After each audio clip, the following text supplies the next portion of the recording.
تو اللہ تعالیٰ نے اتنا بڑا احسان کیا کہ اقیم الصلاۃ کے سورج جب تبدیل ہوگا نا تو اللہ کی عبادت کرنی ہے.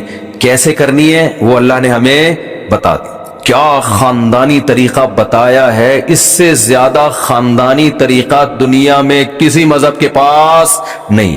شروع کہاں سے ہوتی ہے؟ ایک تو ٹائم کون سا رکھا، سورج کے طلوع ہونے سے پہلے. بدماش آدمی اٹھ ہی نہیں سکتا اس ٹائم پہ ہے. فجر سے پہلے اٹھنا کس کا کام ہے؟ شریفوں کا کام ہے نا. لوگ کہتے ہیں نا ارلی ان دا مارننگ اٹھ جاتا ہے، اس کا مطلب بندہ شریف ہے. بندہ کیا ہے؟ اور یہ 12 بجے سو کے اٹھتا ہے، ایک دم امیج کیا دنیا کے سامنے جاتا ہے، یہ آدمی ٹھیک بولو نا نہیں ہے. تو سب سے پہلا جو ٹائم رکھا ہے نا نماز کا، وہ بڑا خاندانی. وہ ٹائم دنیا میں کسی کے پاس ہے ہی نہیں. وہ ٹائم کسی کو گفٹ ہی نہیں، عبادت کے لیے ہبہ ہی نہیں ہوا. وہ ہے طلوع آفتاب سے پہلے، سورج نکلنے سے پہلے. میڈیکلی کتنا اچھا ٹائم ہے، آکسیجن کا لیول سب سے زیادہ ہوتا ہے اس وقت، دماغ فریش ہو جاتا ہے. پھر اٹھنے کے بعد اللہ نے حکم دیا کہ سب سے پہلے دانتوں کو صاف کرو مسجد جانے سے. دیکھو انگریز بھی صبح اٹھ کے دانت صاف کرتا ہے. وہ اس لیے صاف کرتا ہے کہ جراثیم مر جائیں. جب میں مسکراؤں تو مسکراتے ہوئے اچھا محسوس. بتیسی اگر کہیں نظر آئے تو دیکھنے میں لوگ کہیں ویل ڈن، بہت اچھے، کہاں سے بنوائے کہاں سے لگوائے. کہ ڈاکٹر جو دانت دیکھتے ہیں نا، اتنے میلے اتنے گندے کہ اگر کسی کے صاف دانت نظر آئے تو ڈاکٹر کو یہ وہم ہوتا ہے کہ اس نے آرڈر پہ بنوا کے فٹ کروائے ہیں. گٹکے، اور ڈینٹسٹ کے پاس تو زیادہ تر گٹکے کے کیسز آتے ہیں نا. تو انگریز صبح صبح اٹھ کے دانت صاف کرتا ہے جراثیم ختم کرنے کے لیے. مسلمان صبح صبح اٹھ کے دانت صاف کرتا ہے کیونکہ اللہ کے دربار میں حاضری دینی ہے. ہمارے ہاں دانت صاف کرنا سنت ہے. اس میں نیت کیا کرنی ہے بھائی؟ اللہ کے پاس. وہ تو خود بخود جراثیم مراسیم تو ویسے ہی مر جائیں گے نا. جراثیم کو کیا پتا اللہ کے لیے کر رہا ہے، ہمیں مارنے کے لیے کر رہا ہے. وہ تو جو بھی کیمیکل ہوگا وہ تو جرمز کو مارے گا نا. لیکن ہم نیت کیا کرتے ہیں کہ اللہ ہم تیرے دربار میں حاضری دینے کے لیے جا رہے ہیں. تو اللہ نے کہا کہ میلے کچیلے دانتوں کے ساتھ مت آنا. خدا کا دربار ہے بھائی، دانتوں کو صاف کرو. تبھی نبی صلی اللہ علیہ وسلم سرہانے پہ مسواک رکھ کے سوتے تھے. صبح اٹھتے ہی نبی نے جو سب سے پہلا کام کرنا ہے، اٹھنے کی دعا پڑھنے کے بعد دانتوں کی صفائی. کس کے لیے؟ نماز کے لیے.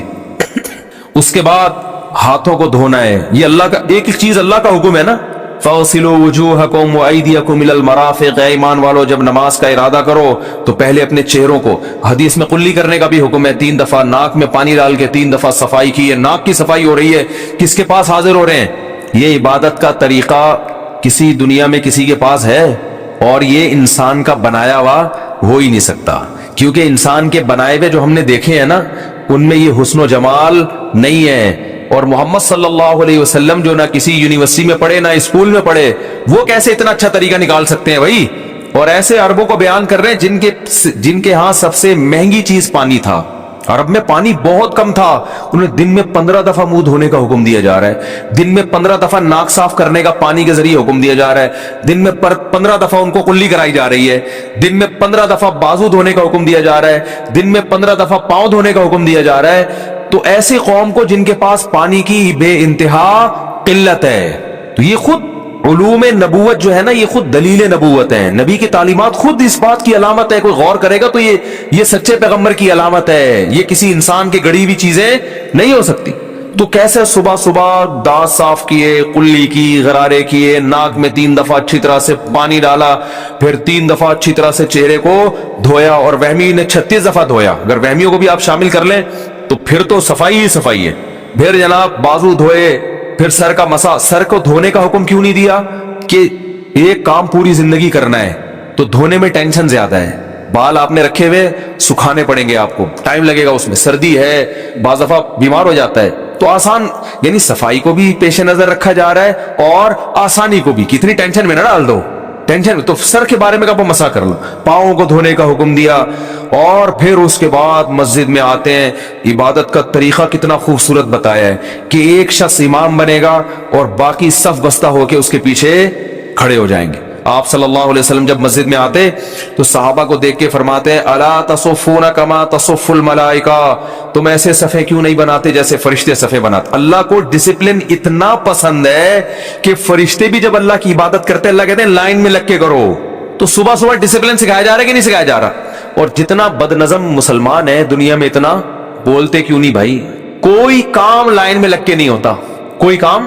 اور پھر نبی جب صفیں سیدھی ہوتی نا تو آپ صلی اللہ علیہ وسلم بہت اہتمام سے اس کو لائن کو بالکل سیدھا کرتے تھے، کہیں کسی کا سینہ آگے نہ نکلا ہوا ہو، کہیں پیچھے نہ ہو، بہت سیدھی لائن ہوتی تھی. اور اتنی تاکید کی، فرمایا کہ اگر تم اپنی صفوں کو سیدھا نہیں کرو گے اس بات کا خطرہ ہے تمہارے دل اللہ ٹیڑھے کر دے گا آپس میں. ایسے لائن بنا کے صبح صبح ایک امام وہ سورہ فاتحہ پڑھ کے اللہ سے پھر وہ الفاظ بتا دیں کہ ورڈنگ کیا ہونی چاہیے تمہاری. وہ شروع کہاں سے ہوگی؟ الحمدللہ رب العالمین، تمام تعریفیں اس اللہ کے لیے جو تمام جہانوں کا پالنے والا. اس سے زیادہ خدا اور معبود کی تعریف کے اس سے اچھے الفاظ ہو نہیں سکتے. اور پھر عربی میں اس میں ویسے ہی ایک روحانیت، ایک حسن ہے. میں کہتا ہوں اگر اللہ ہمیں عبادت کا حکم دیتا کسی اور زبان میں، وہ چاشنی جو مزہ الحمدللہ رب العالمین کہنے میں ہے، خدا کی قسم یہ عربی میں ہی مزہ آئے گا، کسی اور زبان میں یہ لذت اور چاشنی ہے ہی نہیں. عربی تو ایسی زبان ہے، گالیاں بھی دے رہا ہوں نا لوگ ہاتھ اٹھا کے دعا مانگنا شروع کر دیتے. وہ ایک آدمی نے کہیں لکھا ہوا تھا نا عربی، تو جا کے چوم رہا تھا، اس نے کہیں لکھا ہوا ہے یہاں لیٹرین ہے، بیت الخلا یہاں. وہ ایک آدمی کہیں گالیاں دے رہا تھا عربی کسی کو، واللہ انت، اب تو میں گالیاں تو نہیں دوں گا نا یہاں بیٹھ. تو وہ دوسرا کہتا ہے پاکستانی کیا میرے لیے بھی دعا کرنا یار، آپ اس کے لیے اتنی دعائیں دے رہے ہیں. زبان میں لذت ہے، چاشنی ہے. آپ دیکھو امام حرم جب عربی میں دعا مانگتے ہیں کیا خوبصورت اس میں ایک عجیب نورانیت پیدا ہوتی ہے. وہ اردو، پشتو، پنجابی میں نہیں ہو سکتی، وہ انگلش میں نہیں ہو سکتی. ایسی زبان کی اللہ نے سلیکشن کی. آپ دوسری زبانوں کو اٹھا ہندو کی دیکھ لو، وہ چاشنی وہ لذت نہیں ملے گی، آپ کسی بھی زبان میں نہیں ہے. قرآن عربی میں انسان پڑھتا ہے. سورہ مریم دیکھو، کاف ہا یا عین صاد، ذکر رحمت ربک عبدہ زکریا اذ نادى ربہ نداء خفیا قال رب انی وہن العظم منی واشتعل الرأس شیبا ولم اکن بدعائک رب شقیا. ایسے خوبصورت الفاظ ہے کہ جب حضرت جعفر طیار نے نجاشی بادشاہ کے سامنے سورہ مریم پڑھی ہے نا، وہ پھوٹ پھوٹ کے رونے لگا. اس کی داڑھی تر ہو گئی، بھیگ گئی داڑھی. جتنے پادری بیٹھے تھے سارے رونے لگے. میرا جو جمعے کا خطبہ ہے نا انٹرنیٹ پہ پہلے ڈالا ہوا تھا، ہم نے نکال دیا. پھر وہ اس کے نیچے انگریزوں کے کمنٹس میں نے دیکھے کہ یار ہمیں ایک لفظ بھی سمجھ میں نہیں آ رہا مگر یہ مزہ بہت آ رہا ہے اس کو سننے میں. گوروں کے کمنٹ میں نے خود پڑھے ہیں، وہ عربی کا خطبہ، تو وہ خطبہ سمجھ میں نہیں آ رہا پھر بھی مزہ. اور یہ مزہ وہ نہیں ہوتا جو موسیقی میں ہوتا ہے. موسیقی کی لذت اور طرح کی ہے اور روحانیت کی جو لذت ہے وہ بالکل اس سے الگ ہے. تو خطبہ ہے کوئی گانا تھوڑی ہے جو اس میں کوئی لذت ہو. کتنے لوگ ہیں تبلیغی جماعتیں جب باہر جاتی ہیں وہ بتاتے ہیں ایسے واقعات کہ کوئی ہم نے گوروں کو قرآن سنتے ہوئے دیکھ. یہ جو قاری عبد الباسط تھا نا، ضیاء الحق ان کو اپنے ساتھ لے جایا کرتے. ضیاء الحق اپنے ساتھ قاری عبد الباسط کو لے کے جاتے تھے. رشیا لے کر گئے ہیں اپنے ساتھ. قاری عبد الباسط نے وہاں تلاوت کی ہے رشین دہریے جن کو قرآن کا ایک حرف بھی سمجھ میں نہیں آیا. لیکن ہم چھوٹے تھے اس وقت یہ خبر مشہور ہوئی تھی، کئی دہریے مسلمان ہو گئے کہ یار یہ کیسا کلام ہے یار، اس میں کیا لذت ہے. یہ 1400 سال پہلے اتنا خوبصورت کلام، اور جو پیش کر رہے ہیں وہ لکھنا پڑھنا بولو نہیں جانتے. اور اس کلام کی پھر احکامات کو دیکھ لو، وہ اس سے زیادہ خوبصورت. کیسے پیارے احکام دیے قرآن نے. وراثت کا حکم اٹھا کے دیکھ لو، نماز کا، زکوٰۃ کا، رشتہ داری جوڑنے کا حکم بھی پیارے، الفاظ بھی پیارے، ورڈنگ بھی پیاری، ان کو پیش کرنے کا طریقہ بھی بہت پیارا. کوئی فحش لفظ نہیں ہے قرآن میں، کوئی بےہودہ لفظ نہیں ہے، کنایوں میں بات کرتا ہے قرآن. کیا ہے زبردست. تبھی تو وہ حضرت جعفر طیار نے جو تقریر کی تھی نا، انہوں نے کہا تھا کہ ہم تو مردار کھاتے تھے.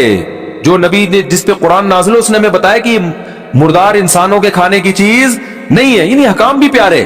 تو اللہ نے ہمیں حکم دیا نماز جو ابتدا ہوگی الحمدللہ رب العالمین. کیسا پیارا لفظ ہے. تمام تعریفیں اس اللہ کے لیے جو تمام جہانوں کا پالنے والا ہے.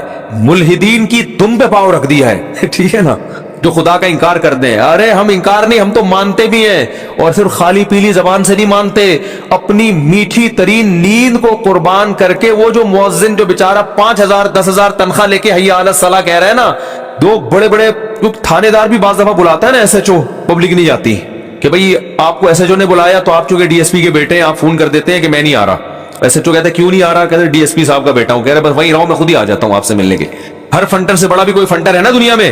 لیکن ایک گاؤں دیہات کا مؤذن پھٹی پرانی چپل وہ مسجد میں آ کے اعلان کرتا ہے حی علی الصلاۃ، اور اس کی دعوت پر ڈاکٹر بھی لبیک کہتے ہیں. اس کی دعوت پر آرمی کے آفیسر بھی لبیک کہتے ہیں, اس کی دعوت پر جو ہے وہ انجینئر بڑے بڑے وہ بھی لبیک کہتے ہیں, اس کی دعوت پر بڑے بڑے لوگ بادشاہ بھی لبیک کہہ کے مسجد کی طرف جا رہے ہوتے ہیں, کیونکہ پتہ ہے کہ یہ دعوت اس کی نہیں ہے. یہ بیچارہ غریب ہمیں اگر بلائے تو ہم تو پولیس کے کہنے پہ نہیں جاتے, اس کے کہنے پہ کیوں جائیں گے. ان کو یقین ہوتا ہے کہ یہ دعوت کس کی طرف سے دی جا رہی ہے, حی علی الصلاح کی, یہ خدا کی طرف سے دعوت دی جا رہی ہے. تو ملحد تو اللہ کو لغت سے ہی نکالا ہوا ہے, اور نمازی نے ایسا ڈکشنری میں ڈالا ہوا ہے کہ اپنی میٹھی ترین نیند ایک عام گوار دیہاتی کی دعوت کی آواز سن کے اپنی نیند کو قربان کر دیتا ہے. اور پھر سردیوں میں وضو کرنا کتنی ٹینشن کا کام ہے, غسل فرض ہو جائے تو غسل کرنا پڑتا ہے, اور وہ ساری تیاری کر کے پراپر طریقے سے. دیکھو آفس جانا آسان ہے, آپ کپڑے پہنو, اوپر سے استری کرو, اندر سے کوئی تھوڑی جھانک کے دیکھے گا باس کے اندر سے بغلیں صاف ہیں بھی کہ نہیں ہے بھائی, اندر سے تھوڑی کوئی چیک کرتا ہے. لہذا آفس تیار ہو کے جانا, شادی میں دولہا بن کے جانا بھی بہت آسان ہے. ڈیٹول سے اپنا منہ یوں یوں یوں کرو, تیزاب تھوڑا سا چھڑکو, بالکل جراثیم صاف, اور یوں چڑھاؤ, پہنچ جاؤ, لوگ دیکھیں گے ماشاءاللہ دولہا بڑا چمک رہا ہے. لیکن اللہ نے کہا نا نا نا نا نا, اوپر سے نہیں, اندر سے صاف. اوپر سے بھی ہونا ہے, پہلے اندر سے. بال بڑھ گئے ہیں, نماز مکروہ ہوگی. دانت گندے ہیں, نماز مکروہ ہوگی. پیاز کی بو آ رہی ہے, نماز مکروہ ہوگی, اس بو کو ختم کرو. گٹکے نسوار کی بو آ رہی ہے, ختم, اس کو ختم کرو پہلے. پیشاب کا قطرہ نکل گیا ہے, وضو ٹوٹ گیا آپ کا. نجاست پھیل گئی ہے, اس کو کپڑوں سے دھو, اپنے ازار کو پاک کرو. حالانکہ بھائی نہ بدبو آ رہی ہے نہ کوئی دیکھ رہا ہے, نہ نہ نہ آپ کے کپڑوں پہ چونکہ پیشاب لگا ہوا ہے, پبلک تو نہیں دیکھ رہی, نہ بو آ رہی ہے, کپڑے گندے ہیں, اس کو صاف کرو. تبھی تو نمازی بیٹھا ہوتا ہے, واش روم میں شلواریں کندھوں پہ لٹکا کے رگڑ رہے ہوتے ہیں. جو وہمی ہوتے ہیں وہ زیادہ ہی کر رہے ہوتے ہیں, ورنہ کیا مسئلہ ہے انگریزوں کی طرح ہم بھی جائیں واش روم میں, ایک جناب پیشاب کیا اور نکلے. گورے تو میں نے تو دیکھا ہے, باہر ملکوں میں گیا ہوں, گورے تھوڑی اتنی ٹینشن کے بیٹھے ہوئے ہیں, انتظار کر رہے ہیں کہ کب قطرے آنا ختم ہوں گے, پھر ہم استنجا کر کے باہر نکلیں گے. گورا کیا کرتا ہے, جایا کھڑے کھڑے اس نے پیشاب کیا, چھینٹیں پڑوسیوں پہ پڑ رہی, ویسے اتنے صاف نیٹ کلین گورے جو ہے نا, ویسے آپ دیکھو ایسے ہر چیز. وہ انہوں نے تو باقاعدہ ان کے یہاں تو وہ ہوتے ہیں جراثیم مارنے والے کیمیکل ہوتے ہیں, اس سے وہ ہاتھ صاف کر کے پھر کھاتے ہیں. ایک طرف اتنی صفائی ہے, لیکن جب واش روم جائیں گے, 6 مہینے ہو گئے پانی کا استعمال کسی قسم کے واش روم میں نہیں ہو رہا. یعنی ایک تو چھوٹا واش روم ہوتا ہے, ایک بڑا واش روم ہوتا ہے. There are 2 types of washrooms. میں سمجھتا تھا چھوٹے واش روم میں نہیں استعمال ہوتا, پتا چلا جب بڑے واش روم میں بھی پانی کا استعمال نہیں, وہ بھی ٹیشو سے چل رہا ہے حساب کتاب. اللہ نے کہا نا نا نا نا نا, یہ دنیا نہیں دیکھ رہی, میرے سامنے آؤ گے نا تو نیٹ اینڈ کلین ہو کے آنا ہے. تبھی واش روم میں انسان ٹائم لگاتا ہے, بھائی پیشاب کے قطرے ختم ہو جائے پھر استنجا کروں گا, ورنہ لباس کیا ہو جائے گا, ناپاک ہو جائے گا. وہی قضائے حاجت لگی ہوئی ہے, اس کو پہلے صاف. ہمارے نبی جب صبح غسل کرتے تو پہلے جہاں جہاں گندگی لگی ہے نا, نجاست, اس کو صاف کرتے, اس کے بعد وضو کرتے, پھر آپ غسل کرتے. تو پہلے گندگی کو صاف کرنا ہے. استنجا کا لفظ ہی نہیں ہے گوروں کی لغت میں, یہ لفظ ہی نہیں ہے ڈکشنری میں. تو اس طرح سے انسان اتنا تو آفس جانا بھی, نمازی کو اپنے کپڑوں کو پاک رکھنے میں بڑی تکلف سے کام لینا پڑتا ہے.